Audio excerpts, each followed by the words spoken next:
Kalau di kota ya, di Golkar itu Nasdem, ada Golkar, setelah Golkar itu Gerindra, Gerindra itu PKB, ya kan.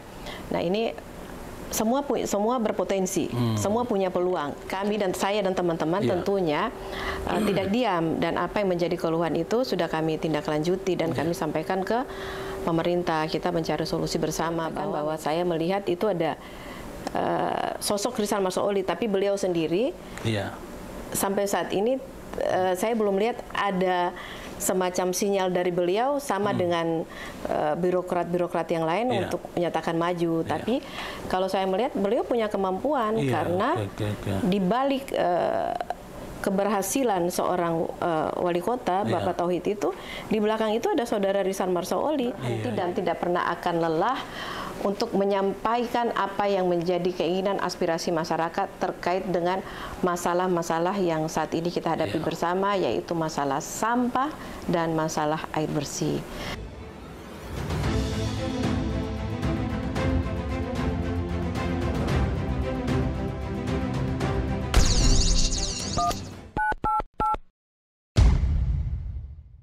Oke, halo Sobat Bangsa, kembali lagi bersama saya Iradat Ismail di podcast yang sangat luar biasa, yaitu podcast Forum Strategi Arah Bangsa, di mana kita bicara soal tentang pikiran-pikiran besar untuk terkait soal arah bangsa kita ke depan.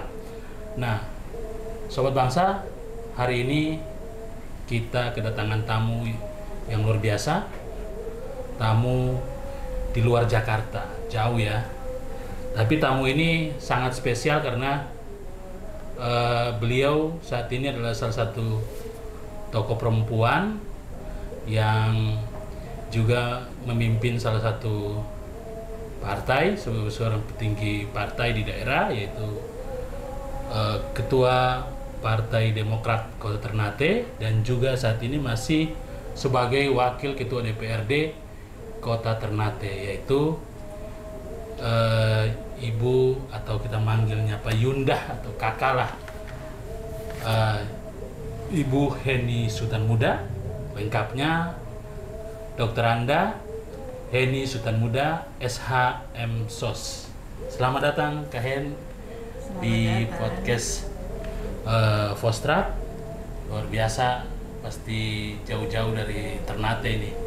Jadi sebelum kita lanjut, Kak Hen bisa menyapa Sobat Bangsa di podcast Fostrap, Forum Strategi Arah Bangsa, sekaligus untuk bisa berkenalan dulu di podcast kita ini. Silakan Kak Hen. Baik, Assalamualaikum warahmatullahi wabarakatuh. Saya Heni Sultan Muda. Tadi sudah dikenalkan oleh sahabat saya, adinda saya, Iradat, yang biasa kita panggil dengan Dinda Ir. Dan tentunya tadi beliau mengatakan bahwa ini jauh-jauh dari Ternate. Sebetulnya saya dekat karena tolong sama-sama orang Ternate. Cuma kebetulan jumpanya di Jakarta. Gitu. Saya juga ingin menyapa kepada Sobat Bangsa dimanapun berada. Kita salam kenal, baru pertama jumpa dengan saya. Insya Allah ini akan berkelanjutan, tidak stop sampai di sini. Oke. Sobat Bangsa, kita akan berbincang-bincang karena sudah pasti bahwa podcast kita, yaitu Fostrap atau Forum Strategi Arah Bangsa ini, selalu menghadirkan pembahasan tema-tema terkait kebangsaan, terkait dengan tokoh-tokoh bangsa, dan juga sudah pasti kita bicara soal potensi generasi-generasi Indonesia, bagaimana menyuguhkan pikiran-pikiran besarnya terkait bagaimana arah perjalanan bangsa kita. Otomatis kalau kita bicara bangsa, pasti dari Sabang sampai Merauke, Kak Hen. Jadi, nah kebetulan Sobat Bangsa, saya juga berlatar belakang satu daerah dengan Yunda Heni juga, sama-sama orang Ternate. Hanya bedanya saya menetap di Jakarta. Nah, ini menarik nih Kak Hen. Ini kan saat ini Kak Hen kan sudah menapaki perjalanan, ibarat kata sudah memakan pengalaman ya, perjalanan hidup, karir, mulai dari dunia masa sekolah, dunia masa remaja, dunia di mana semua proses hidup manusia akan melewati fase-fase itu. Nah, mungkin Sobat Bangsa akan mau mendengar juga kilas perjalanan Kak Hen sampai masuk fase sebagai seorang perempuan yang memimpin sebuah lembaga partai dan juga memimpin kelembagaan itu di legislatif.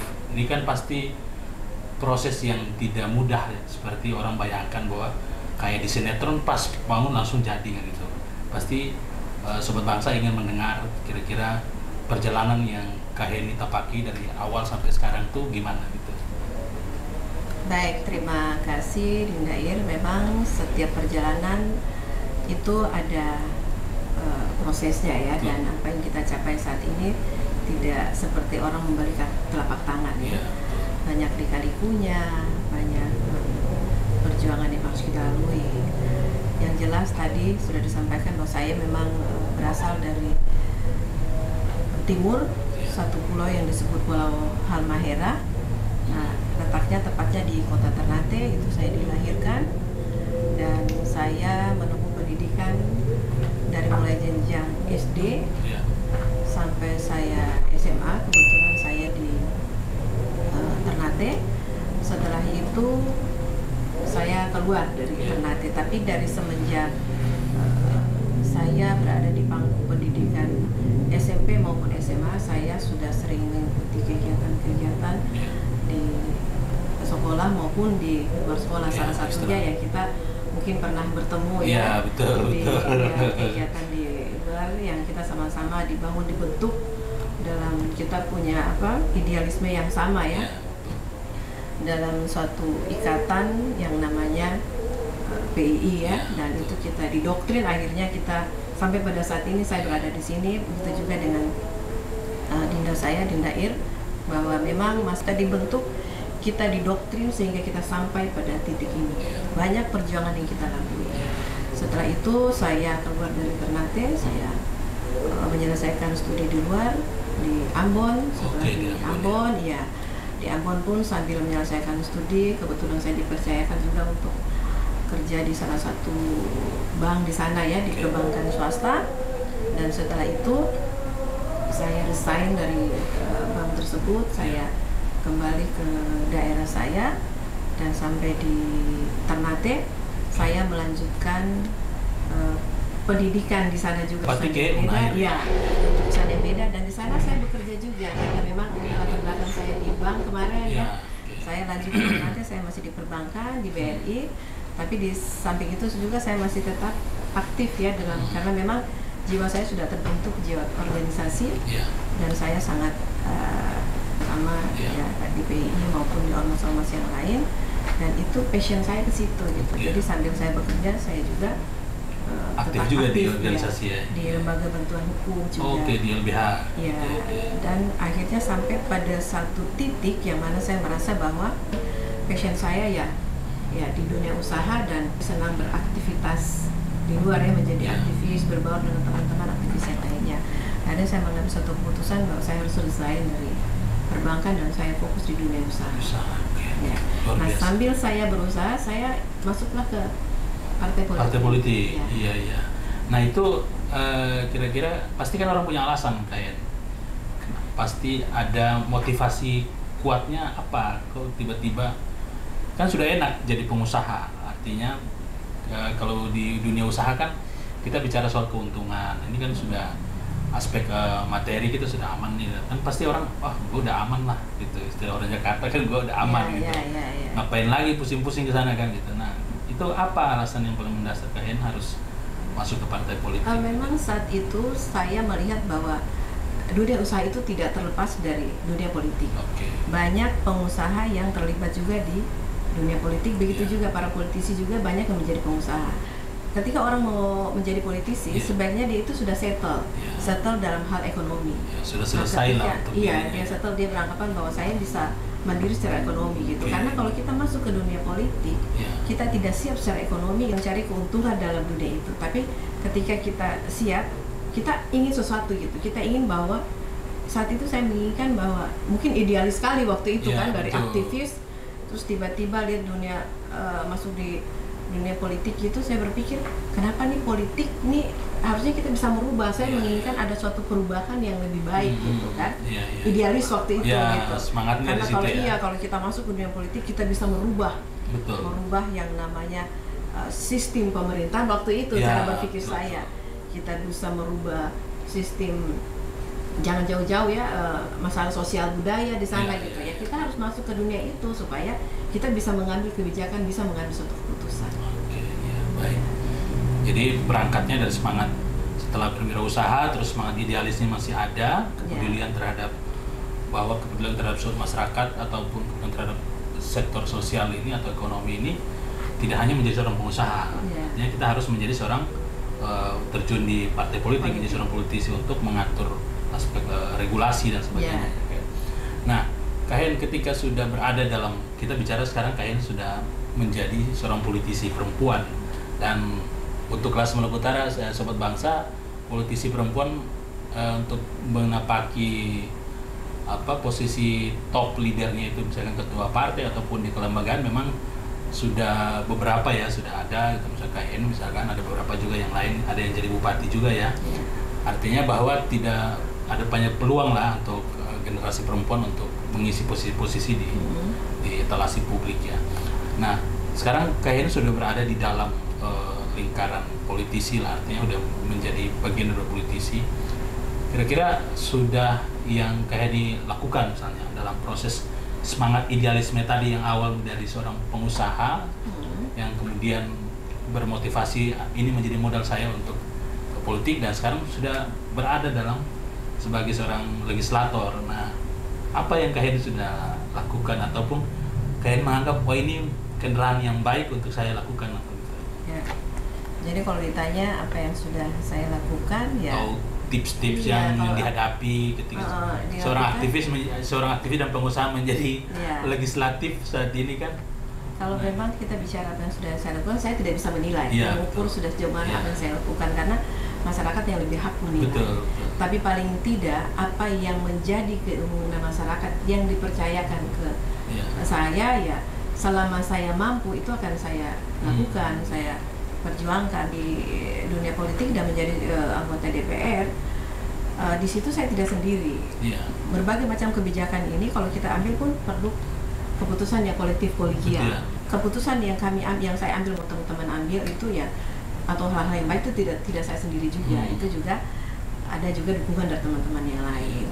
Begitu juga mungkin apa yang kami lakukan mungkin di luar dari ekspektasi masyarakat, itu tidak sesuai dengan harapan mereka, yaitu yang saya sampaikan tadi bahwa kita ini DPRD politik kolegial. Maksudnya ini perlu kerjasama gitu, perlu kerjasama dan tidak ada support juga dari pemerintah kota juga ini tidak akan bisa jalan gitu. Tapi yang jelas saya maupun teman-teman yang lain punya kepentingan yang sama. Bagaimana supaya masalah yang saat ini banyak yang terjadi ya, kita tidak usah bicara banyak ini, tapi yang masalah dasar itu masalah kebutuhan air bersih dan masalah penanganan sampah. Itu yang masalahnya sangat krusial ya.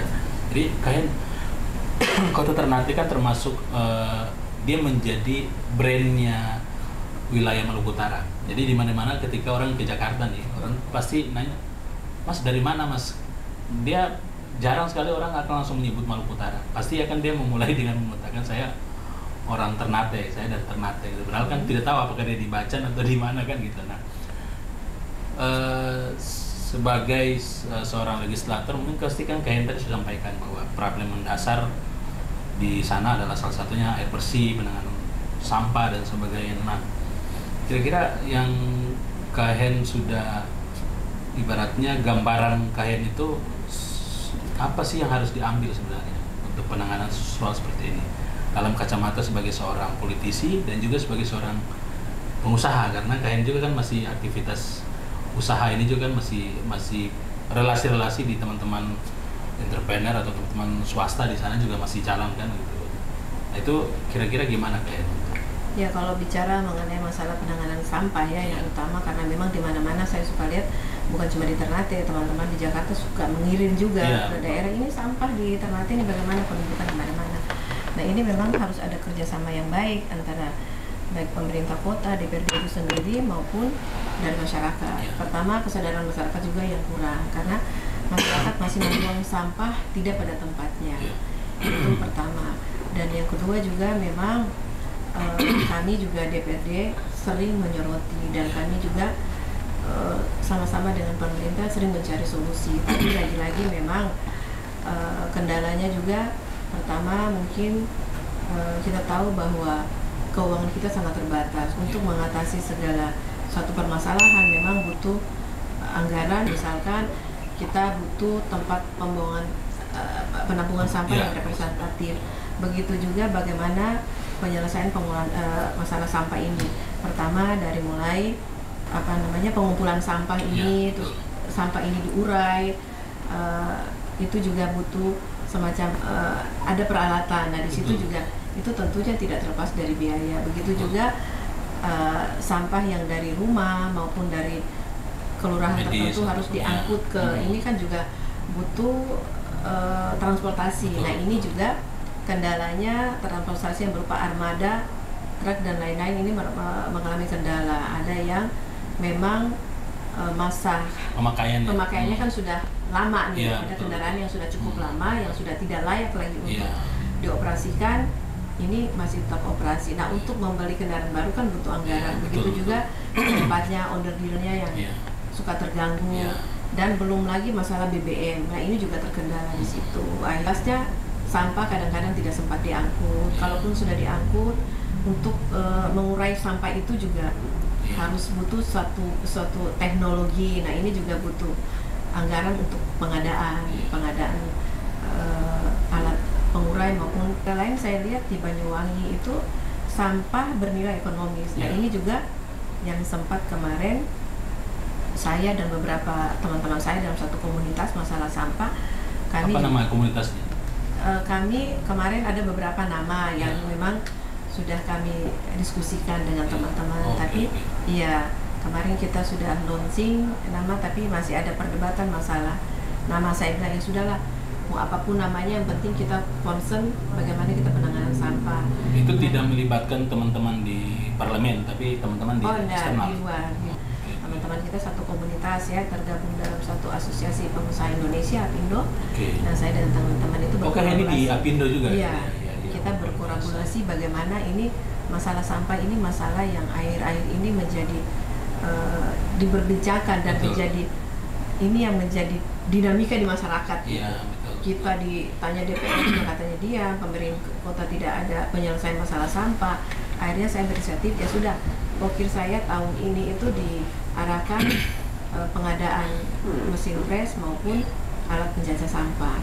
Kebetulan teman saya menyediakan lahan dan kami nanti sama-sama akan mengelola sampah yang tadinya sulit ditangani. Nanti dia jadi bernilai ekonomis juga. Nah, Hen, itu tadi kan problemnya itu kan. Nah, kira-kira potensi yang paling diunggulkan saat ini di Kota Ternate, yang kita tahu bahwa satu daerah ini pernah mengguncang secara geopolitik global ya, karena orang tahu pasti Ternate itu kota rempah. Nah, kira-kira potensi yang paling unggulan yang Kak Heni tahu sendiri, karena Kak Heni juga pernah menjadi seorang pengusaha dan juga menjadi seorang politisi atau legislatif saat ini, apa yang paling diunggulkan saat ini? Saya sih yang sebenarnya yang potensi yang belum dilirik oleh pemerintah ya, belum ditangani dengan baik.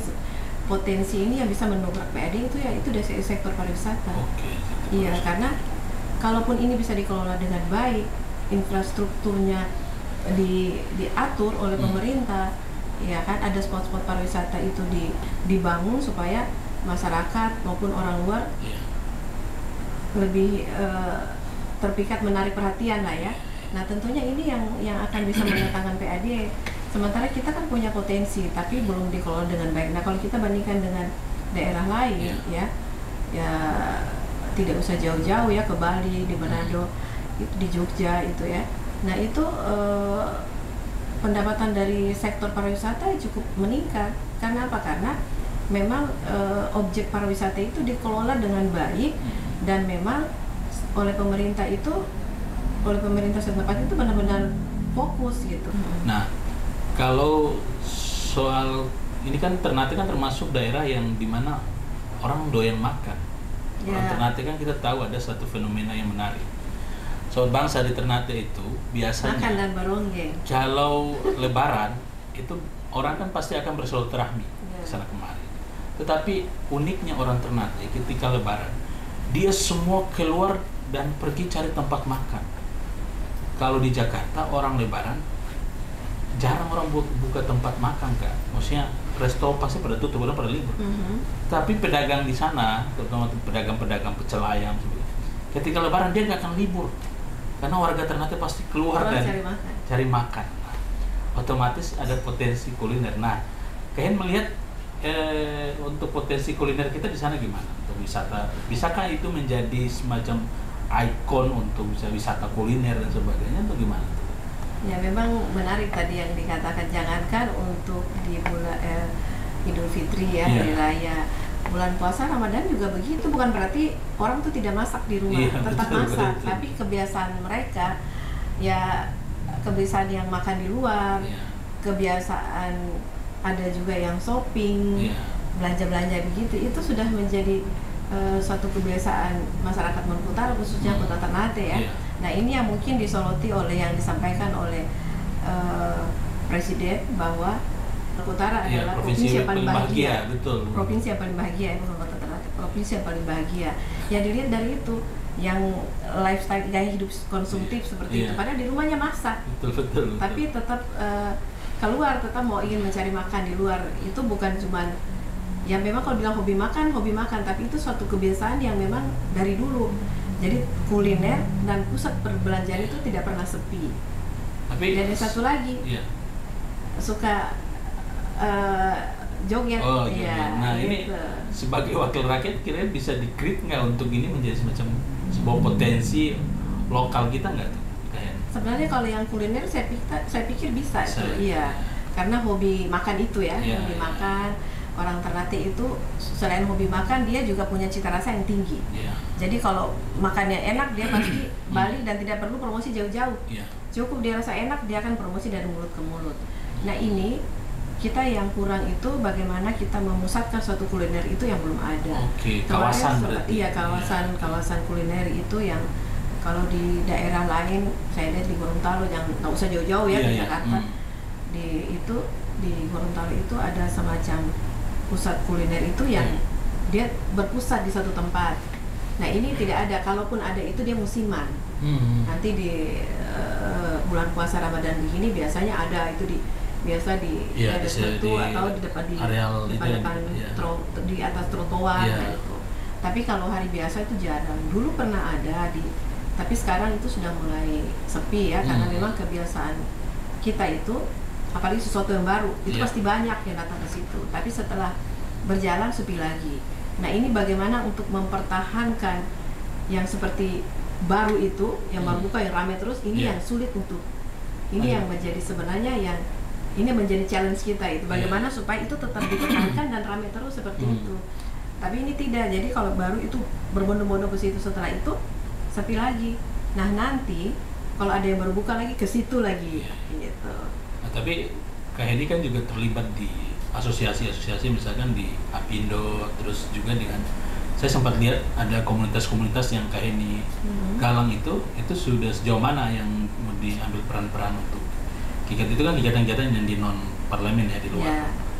Bahwa kegiatan-kegiatan sosial lain yang Kak Heni sudah lakukan apa saja itu untuk komunitas ataupun kalau memang ekonomi kreatif atau apa? Saya satu visi misi dengan Apindo ya, bagaimana kita memberdayakan masyarakat dan memberdayakan ekonomi masyarakat ya, yang tadinya banyak juga di Apindo itu dari teman-teman pengusaha. Dan kita tidak sekedar berkumpul, kita juga mencari solusi terkait dengan permasalahan-permasalahan yang ada. Bagaimana untuk kita tadi yang saya sampaikan, pemberdayaan ekonomi masyarakat itu kita menghidupkan para UMKM.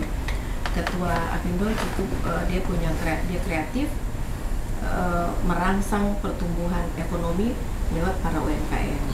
Itu luar biasa itu. UMKM ya. Iya. Kalian itu kalau sekarang untuk ciri khas kita di sana kan pasti orang kalau misalkan di daerah lain ya, misalnya contoh Sumatera Utara ada yang namanya Bika Ambon, ya. Kan khasnya kalau Palembang pempek dan sebagainya. Nah, yang Kak Heni dapatin di lapangan ya, itu kunjungan tamu-tamu dari luar itu misalkan mereka lebih nyari apa untuk khas kita di sana? Snack ya, itu snack. Biasanya roti kenari, kue-kue dari bahan dasarnya kenari ya. Itu udah jadi brand itu ya. Tapi biasanya kalau untuk makanan-makanan berat itu biasanya itu kepiting. Kepiting. Itu kepiting ya. Jadi dia kepiting maupun ada yang lain ya, suka juga ikan-ikan. Di sana di Ternate kan itu ikan segar ya, ikan sekali mati ya, beda dengan Jakarta ya. Yang lain 1000 mati. Ya, itu juga mereka sering bawa. Iya. Tapi kalau jajanan ya seperti itu. Nah, ini kebetulan di Ternate itu ada satu kampung yang nama Pala Jawa itu. Ya di situ itu industri. Iya. Oh. Mereka di situ ya, di situ itu yang membuat kue yang berasal dari kenari. Tapi sekarang para UMKM juga sudah kemampuan mereka untuk membuat kue dari bahan dasar kenari itu sudah sama dengan orang-orang Pala Jawa. Iya. Jadi para UMKM juga sudah memproduksi sendiri dan rata-rata UMKM yang ada di Ternate itu ya mereka produksi dari mulai bukan cuma makanan tapi kosmetik juga, terus ada fashion juga, kain, ya. Oh iya, kayak batik tubo, juga, batik, tenun ya. Gitu. Nah tapi sejauh ini yang Kak Heni lakukan dengan teman-teman di DPR misalnya, apakah ada nggak payung hukum yang melindungi para pelaku UKM kita di sana? Karena ini kan menyangkut soal merek, soal tentang kan pernah kejadian tuh saling mengklaim tuh ikan cakalang atau nasi kuning, kan orang Manado klaim itu juga. Nah, sempat ini nggak di teman-teman di DPR seangkatan KN untuk teman-teman DPR juga sangat support yang namanya UMKM, teman-teman semua support, dan alhamdulillah UMKM itu walaupun mereka sudah punya merek sendiri tapi mereka juga punya yang hak cipta dan juga halal itu dia sudah dorong juga ke sana ya. Iya. Sudah ada registrasinya sudah alhamdulillah. Kalau gambaran Kak Heni sebagai pemimpin partai nih ya. Ini kan pasti orang melihat Kak Heni kan bukan hanya seorang pengusaha. Kak Heni sebagai seorang pemimpin partai pasti orang akan bertanya apa isi pikiran Heni Sultan Muda tentang Kota Ternate ke depannya seperti apa. Dari mulai keluhan sampah sampai air, orang sudah harus berteriak berapa hari kita belum mandi misalkan gitu. Pasti sebagai pimpinan partai kan akan resah juga tuh. Nah, apa yang Kak Heni gambarkan untuk bisa menjadi harapan bagi masyarakat Kota Ternate? Karena masyarakat tidak akan meminta harapan pada tokoh-tokoh yang lain yang bisa disampaikan harapannya kepada pemimpin partai, karena suara itu akan disampaikan ke parlemen dan juga akan disampaikan ke eksekutif gitu. Kira-kira gimana Kak? Ya, memang kita yang duduk DPR dipercayakan masyarakat untuk masa kerja itu ada masanya ya selama 5 tahun, dan tentunya kita mendapat mandat dari mereka dan apapun yang mereka inginkan biasanya harapan mereka itu sudah harus dipenuhi. Nah, masyarakat berharap ketika kita duduk menjadi anggota DPR, tentu harapan mereka terkait dengan masalah sampah yang setiap saat dikeluhkan, di foto dikirim ke kami, masalah air bersih yang kadang-kadang jalannya 1 hari jalan, 2 hari mandat, ini juga menjadi keluhan. Dan kami juga kami dan saya dan teman-teman tentunya tidak diam, dan apa yang menjadi keluhan itu sudah kami tindak lanjuti dan kami sampaikan ke pemerintah. Kita mencari solusi bersama bahwa memang saya menganggap bahwa pertama itu harus dibenahi adalah masalah tata kelolanya. Itu untuk air bersihnya. Iya, air bersihnya kita perbaiki dulu pelayanannya, tata kelolanya di dalam. Nah, ada hal-hal teknis yang disampaikan saat kita mengundang mereka, hal-hal teknis yang menjadi kendala mereka juga kita mencari solusi. Kalau memang itu harus diselesaikan dan konsekuensinya harus memang ada anggaran di situ. Kita pada prinsipnya DPRD itu siap. DPRD yang namanya kalau ini untuk kepentingan masyarakat dan sesuatu yang sangat urgent, kenapa tidak gitu. Tapi lagi-lagi decision maker-nya kan ada di pemerintah. Iya, itu lagi ya. Iya. Balik lagi ke situ kita, ya. Iya, decision maker-nya ada pemerintah. Kita cuma bisa mengusulkan, kita cuma bisa mendorong. Paling kadang-kadang biasalah ada selisih pendapat sedikit, tapi kembali lagi decision-nya ada di pemerintah. Artinya teriakan-teriakan itu sudah diteriakin di parlemen ya, di legislatif ya. Tapi ya ujung-ujungnya terakhir kembali ke mereka yang berada di eksekutif untuk bagaimana mengeksekusi semua ya. Gitu ya. Nah, ini kan kalau bicara soal tentang eksekusi itu di wilayah eksekutif, so pasti itu kan ini kita akan bicara soal tentang estafet kepemimpinan ke depan. Ya, ini lagi momen juga kan, momen Indonesia kan baru selesai melakukan yang namanya pesta demokrasi, dan otomatis di daerah-daerah juga akan menuju juga melakukan pesta demokrasi juga. Nah, kayaknya sebagai tokoh partai melihat estafet kepemimpinan ke depan, tokoh-tokoh yang ada di Kota Ternate khususnya, kira-kira potensi-potensi yang akan bermunculan siapa aja yang kalian melihat sebagai seorang politisi ya? Figur-figur yang ya bisa menjadi kompetitor ataupun bisa menjadi apa ya kompetitor lah ya, untuk bisa kompetitor terhadap kepemimpinan pemerintahan saat ini ya, menjadi challenge untuk sebagai pembanding lah. Kira-kira figur siapa aja yang kalian kalau memang kita melihat jejak-jejak mereka juga ya. Kalau figur memang banyak figur yang bermunculan saat ini. Tapi sebagai seorang politisi dan sebagai seorang ketua partai, tentunya saya lebih cenderung melihat bahwa siapa yang mempunyai kendaraan politik saat ini. Ya, kalau kita bicara tentang kendaraan politik, tentunya selain incumbent kan beliau salah satu ketua partai politik juga ya. Dan ada beberapa ketua partai politik juga, ada PKB, Pak Muhajirin Bailusi, ada P3, Pak Mubin, ada Haji Ais juga, ada Gerindra. Dan itu mereka punya seat juga di DPR ya? Iya, ada Gerindra juga. Yang saya bicara nih yang punya seat nih. Ada Gerindra juga, ada PDIP juga, ada Golkar, iya kan? Tapi ini saya bicara tidak secara terstruktur ya,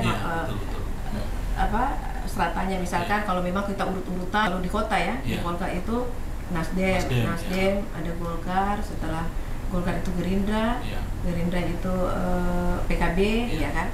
Nah ini semua berpotensi, semua punya peluang. Kota partai ini punya peluang. Nah ada beberapa tokoh yang bermunculan, memang mereka tidak punya kendaraan politiknya ya, tapi mungkin ada komunikasi politik dengan relasi ke sana ya, partai-partai tertentu gitu. Banyak yang bermunculan. Kalau untuk yang berlatar belakang birokrasi berpotensi nggak untuk dimunculkan sebagai pelanjut estafet? Kalau saat ini banyak yang bermunculan itu kalau yang birokrasi di luar pimpinan partai itu banyak birokrasi juga. Ada Pak Sahrir, Raja, ada mungkin kalau Bung Irada kan kenal persis kalau saya sebut ya nama-nama, ada Sahrir, ada Pak Aka Sekwan itu ya. Sekwan ya. Itu dari birokrasi ya. Iya.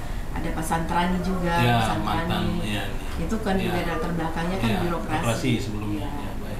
Dan di internal birokrasi di Kota Ternate sendiri kayaknya ada potensi nggak tokoh-tokoh? Kalau saya melihat itu sebenarnya mereka punya potensi, tapi mereka tidak berani muncul seperti tokoh-tokoh yang saya sebutkan tadi.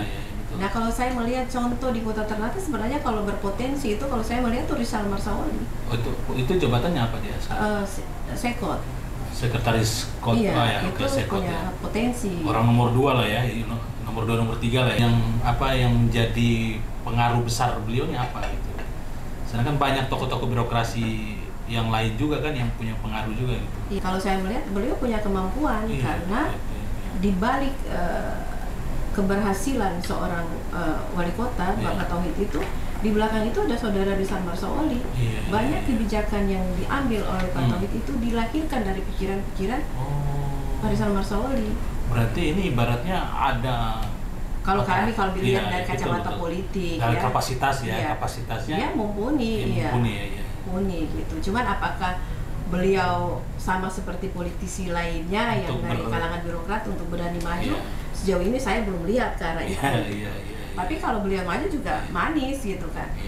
Bahwa itu artinya bahwa Kota Ternate masih punya harapan bahwa masih banyak pemimpin-pemimpin baik yang akan mengurus problem-problem yang mendasar tadi kan ya, soal sampah, soal air bersih, soal kuliner, soal brand Kota Ternate sebagai kota rempah, kota sejarah dan sebagainya kan gitu.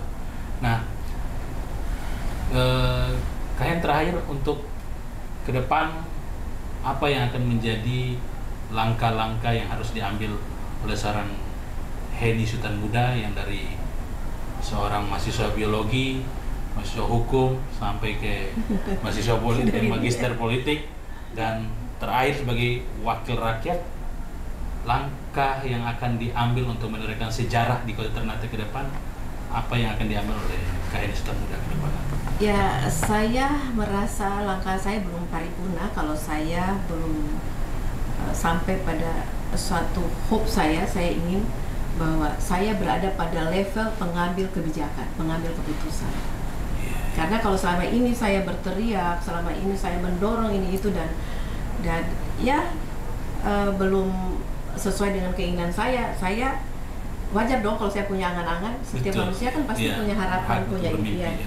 Berarti saya harus mengambil saya harus mengambil jabatan itu gitu. Saya harus penentu kebijakan. Ini kan sebagai seorang pimpinan partai, selain punya cita-cita juga untuk menjadi pengambil kebijakan, tapi juga akan merekrut para pemimpin yang baik juga kan untuk menata Kota Ternate. Nah, ini salah satu yang menjadi beban kita juga, bangsa ini juga, bahwa harapan yang akan diwariskan itu sudah pasti di kelompok yang namanya kaum muda, generasi muda, dan juga kaum perempuan. Itu salah satu perintah undang-undang juga bahwa 30% harus kita perjuangkan juga untuk kaum perempuan ini. Karena basis Kementerian Ekonomi kan pasti di mereka juga. Nah, yang kayak ini juga punya komunitas-komunitas kan.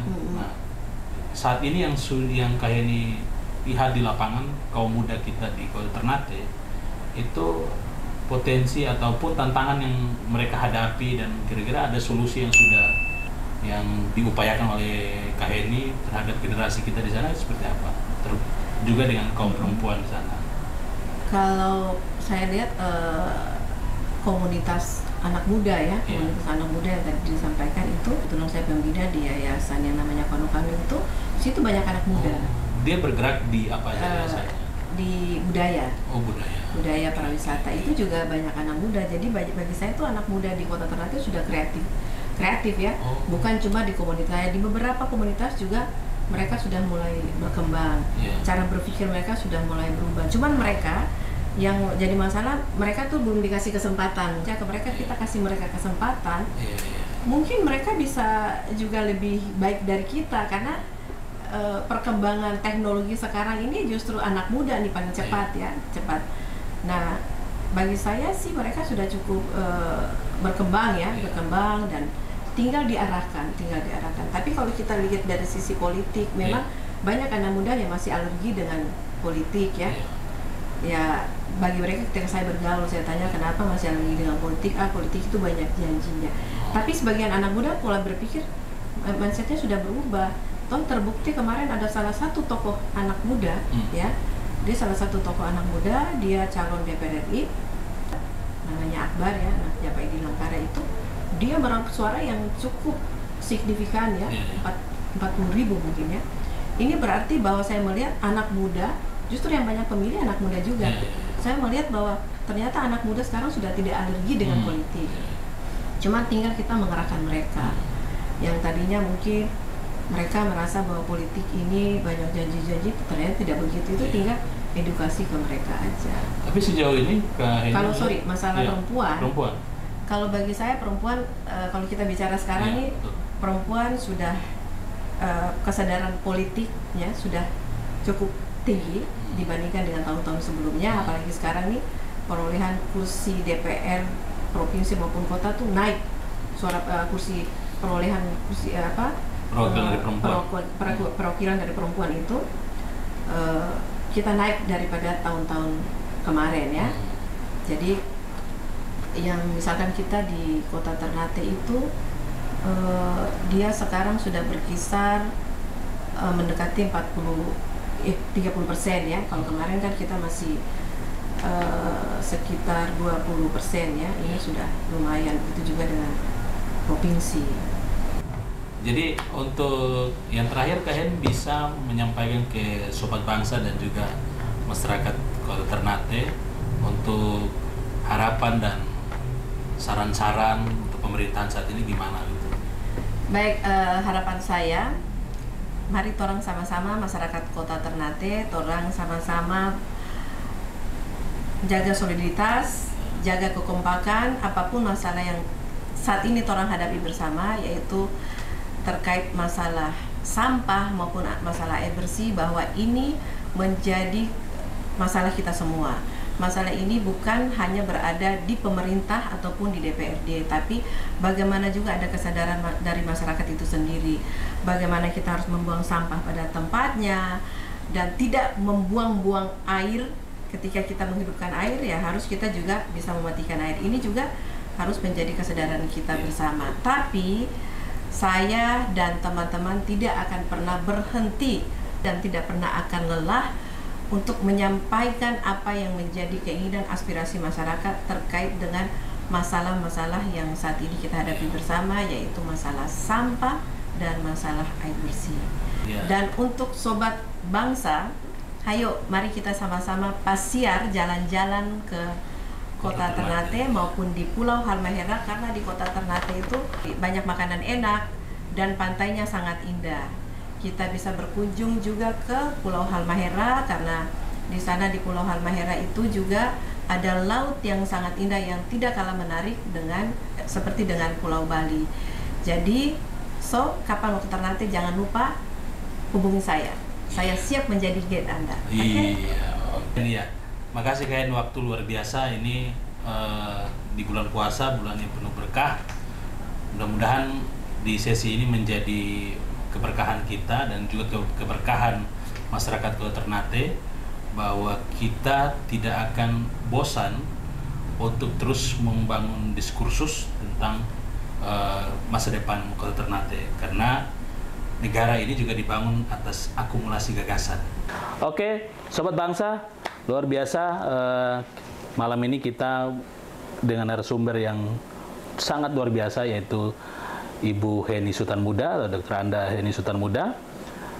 Dan saya yakin Sobat Bangsa masih penasaran untuk bagaimana mengulik pikiran-pikiran besar beliau. Tetapi karena waktu, yakin saja Sobat Bangsa jangan pernah tinggalkan podcast Fostrap, karena di sana banyak tema-tema baru, banyak orang-orang baru yang punya gagasan dan punya niat yang baik untuk membangun bangsa. Karena kalau bukan kita, siapa lagi yang akan memikirkan, mendiskusikan, dan menggerakkan pikiran-pikiran itu menjadi perbuatan yang nyata. Sampai jumpa di podcast-podcast berikutnya. Sekian dari saya, Iradit Ismail. Wassalamualaikum warahmatullahi wabarakatuh. Bersama Waalaikumsalam warahmatullahi wabarakatuh. Bunda Heni Sutan Muda.